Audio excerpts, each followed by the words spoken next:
Arestado ang magtiyo sa ginpatigayon nga buy-bust operations ang City Drug Enforcement Unit sa Iloilo City Police Office sa The Q Drive-In Motel sa Burgos, La Paz, Iloilo City, las 8:30 kahapon sang gabi. Sa interview sang Radyo Bandera Iloilo kay Police Lieutenant Colonel Rene Obregon, team leader sang CDEU, iya ginpahayag nga ang mga nadakpan ang ginkilala nga sanday Melvin Gonzalez, subject person isa ka high-value individual kag dakop man ang iya hinablos nga si Andy Gonzalez, lunsay residente sa Barangay Gustilo, La Paz, Iloilo City. Suno kay Obregon, nakaagi na preso si Melvin apang bangod nga naka-avail ini sang pre-bargaining agreement, nahatagan siya sang tion nga makagwa apang liwat naman nga namonitoran sa mga kapulisan ang suspect rason nga ginpatigayunan ini sang operasyon. Ginakatingala man sang CDEU head kung nga nahisugtan nga mag-check-in sa amo nga motel ang magtiyo apisar nga napaidalom sa MECQ ang syudad. Bangod sini magapadala sang sulat ang mga kapulisan kay Iloilo City Mayor Jerry Treñas agud ireklamo ang nasambit nga establishmento. Dugang man ni Obregon nga posible may contact sa isa ka rumboy ang mga suspect rason kun nga hapos sa ilang nga makapatigayon sang transaksyon sa sulod sang motel. Nakuha naman sa paghinakop sa magtiyo nga Gonzales ang isa ka sachets ang suspected shabu bilang buy-bust item kag 1,000 pesos nga buy-bust money. Dugang man nga nakuha sa ila ang 5 ka sachets ang shabu nga may kabugaton nga 5 grams kag may DDB value nga 34,000 pesos. Kaso naman nga paglapas sa Republic Act 9165 kon Comprehensive Dangerous Drugs Act of 2002 ang igapasaka batok sa magtiyo.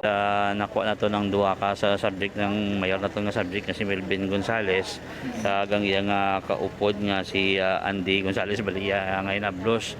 So nakapabakal kita sa ila sa kay Melvin sa nga worth 1,000 pesos nga suspected shabu and naka-recover kita additional 5 sachets pagid nga na mga 5 ka grams ang iyang estimated nga and worth 34,000. Ini si Karen Badilla nagabandera sa matuod nga serbisyo publiko kag kalingawan sa Iloilo, Radyo Bandera.